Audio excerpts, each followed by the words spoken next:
और मेरे साथ प्रियंक कानूनगो जी मौजूद हैं, जो कि जो है राष्ट्रीय बाल आयोग के अध्यक्ष हैं, और इन्हीं की वजह से जो है ये पूरी कार्रवाई हुई है।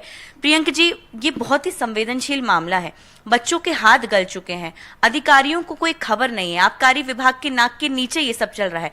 जब आप वहां पर पहुंचे तो क्या हालत थे, क्या बहुत सारे बच्चे वहां पर मौजूद थे, किस तरह की स्थिति थी? देखिए, वहाँ से कुछ बच्चों को भगाया गया, उसके बावजूद हमको 58 बच्चे वहाँ मिले। उनकी उम्र की तस्दीक होती, उनके बयान होते, इस सब की एक कानूनी प्रक्रिया है। वो बॉन्डेड लेबर थे या नहीं थे, ये जानने के लिए एसडीएम के समक्ष तत्काल बयान कराए जाते हैं। हम लोग बरसों से ये काम कर रहे हैं। हम लोगों को इस काम का ये अनुभव है कि एक बार बच्चा अगर एसडीएम और सीडब्ल्यूसी के बयान के बगैर कहीं भी चला गया, देखिए ये बेहद गरीब लोग हैं, ये अपनी रोजी रोटी के लिए उसी आदमी पे डिपेंडेंट हैं जो इनका शोषण कर रहा है, जो हजारों करोड़ का मालिक है। इसलिए प्रक्रिया ये होती है कि तत्काल एसडीएम बयान ले लें, तत्काल सीडब्ल्यूसी बयान ले ले, काउंसलिंग करें, कुछ दिन चिल्ड्रन होम में रखें, जब मुआवजा मिल जाए तब इनको रिहेबिलिटेट कर दें। कई मामलों में रिहेबिलिटेट करने के लिए रिलोकेट भी करना पड़ता है, क्योंकि ये माफियाज हैं, ये बच्चे विटनेस होते हैं। अब इस पूरे मामले में जो प्रशासन की मिलीभगत सामने आई है, हमने 3:28 पे वहाँ पे एसडीओ, वहाँ पे जो डीपीओ थे महिला बाल विकास के, वो और बाकी लेबर के ऑफिसर्स के मामला ये सुपुर्द किया।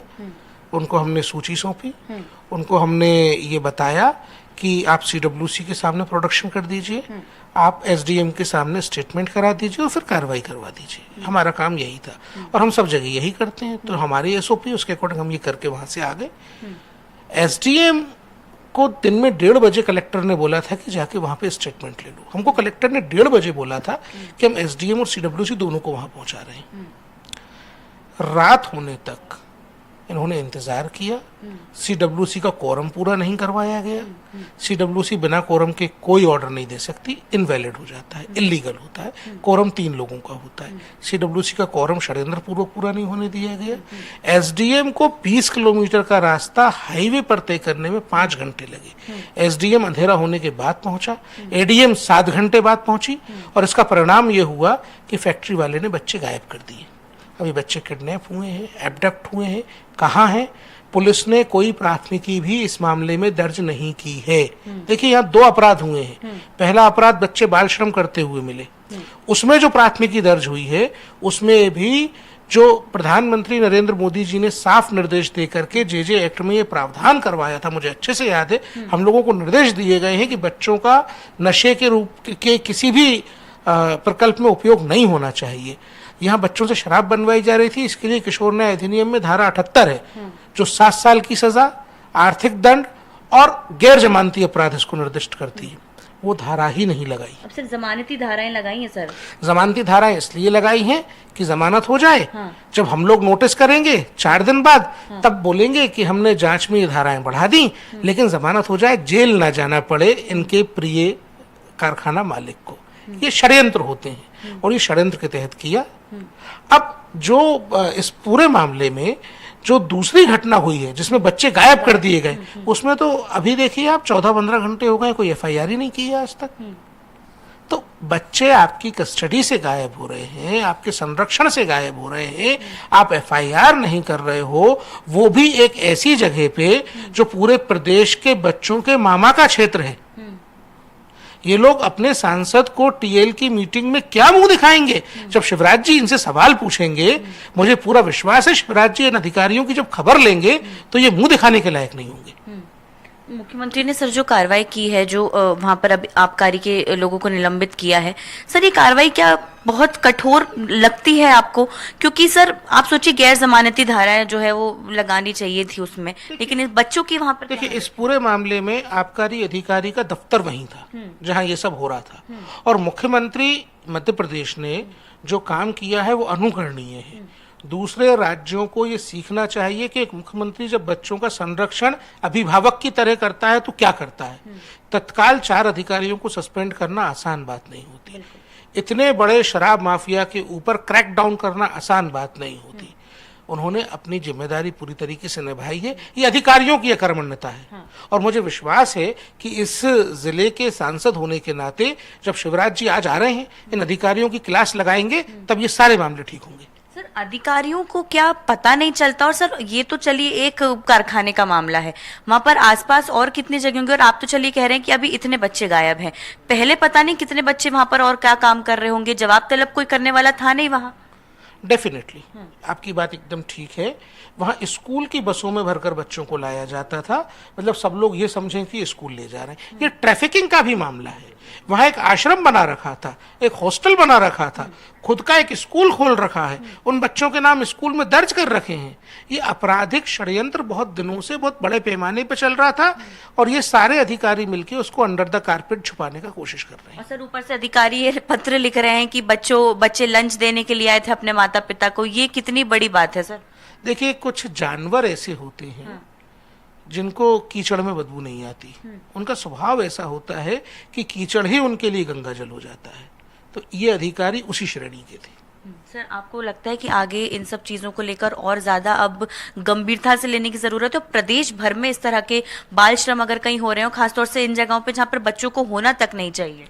डेफिनेटली मुझे माननीय मुख्यमंत्री जी की संवेदनशीलता पे पूरा यकीन है, पूरा भरोसा है। हमने जब जब उनसे निवेदन किया है, उन्होंने सख्ती से कदम उठाया है।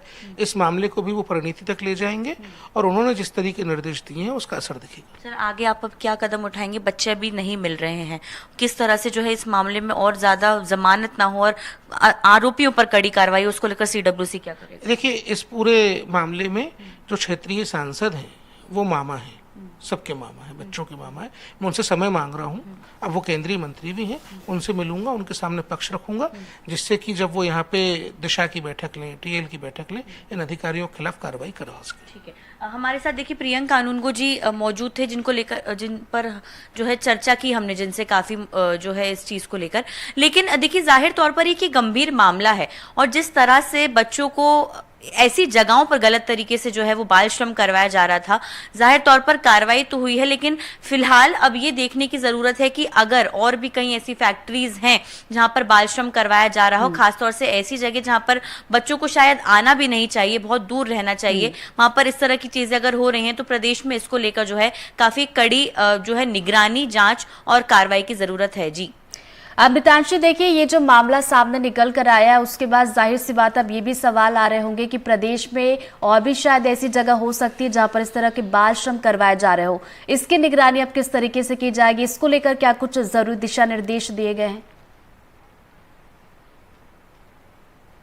बिल्कुल, देखिए जाहिर तौर पर निगरानी की जरूरत तो है, और क्योंकि मेरे साथ जो है प्रियंक कानूनगो जी मौजूद हैं, वो बेहतर तरीके से बता सकते हैं। सर, क्योंकि आप सभी जो है रूल्स रेगुलेशंस को अच्छे से जानते हैं, अब प्रदेश में क्या एक व्यापक अभियान के तौर पर इसको चलाने की जरूरत है? क्योंकि हम बात करते हैं कि बाल श्रम ना हो, और आप उन्हीं के लिए काम कर रहे हैं। कितना जरूरी हो जाता है सर, जब हम जो है एक शक्ति के रूप में आगे बढ़ रहे हैं, देश जो कहते हैं कि अब हम शक्तिशाली हैं, लेकिन ऐसी चीजें अभी भी चल रही हैं।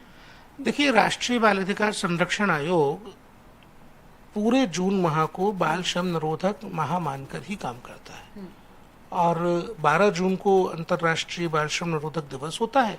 हम पूरे जून के माह में जगह जगह रेस्क्यू ऑपरेशन केवल इसलिए कराते हैं कि जो ग्राउंड फोर्सेस हैं, जो जमीनी अमला है, उसको एक्ट्स का, प्रक्रियाओं का, एसओपीज का, गाइडलाइन का सेंसिटाइजेशन होता रहे। तो ये सब काम पूरे प्रदेश में हो रहा है। और सर, अगर हम देखें तो आगे किस तरह से जो है इसको लेकर लगातार, आपने कहा कि ग्राउंड फोर्सेस को अलर्ट होने की बहुत ज़रूरत है, क्या प्रशासन कहीं उनका रवैया ढीला पड़ रहा है? इसको लेकर उनको जो है वो और ज़्यादा तेज़ी लानी होगी। डेफिनेटली हम जैसे रायसेन के मामले में देखें तो ये एसडीएम और एसडीएम दोनों ने ही अपने कलेक्टर के आदेश की नाफरमानी की है, और उनके खिलाफ कार्रवाई करके एक मिसाल वहां के कलेक्टर को देनी चाहिए। जी अमृतांशी, लेकिन यहाँ पर जाहिर तौर पर जो है हमको प्रियंक जी ने बताया कि एक तरीके से प्रशासन का जो ढीला रवैया है उसमें तेजी लाने की बहुत ज्यादा जरूरत है, और शायद जो है कलेक्टर के आदेशों को जो नहीं माना एडीएम और एसडीएम ने, इसी वजह से जो है जाहिर तौर पर आबकारी अधिकारियों पर तो कार्रवाई हुई है, लेकिन प्रशासन को अपना जो रवैया है वो और ज्यादा सख्त ऐसे मामलों में करने की जरूरत है। जी बिल्कुल जरूरत है, क्योंकि ये वक्त की मांग भी है। अगर इस तरीके से सख्त रवैया नहीं अपनाया जाएगा तो शायद कुछ ऐसे मामले हमें आने वाले दिन में और भी देखने को मिल सकते हैं, जो कि चिंता वाली बात होगी। बहुत बहुत शुक्रिया अमृतांशी आपका तमाम जानकारी के लिए।